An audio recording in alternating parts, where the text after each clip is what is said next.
Hello everyone, welcome. In today's video, you will learn how to enable AutoSave and AutoRecovery in Microsoft Word. Let us begin. Go to File,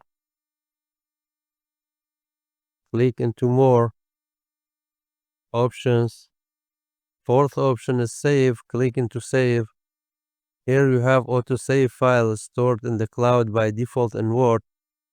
Save files in this format. You have Word document. Could be ticked. Also tick this one, Save AutoRecovery information every. You have minutes. You can change it. For example, I will make every 5 minutes.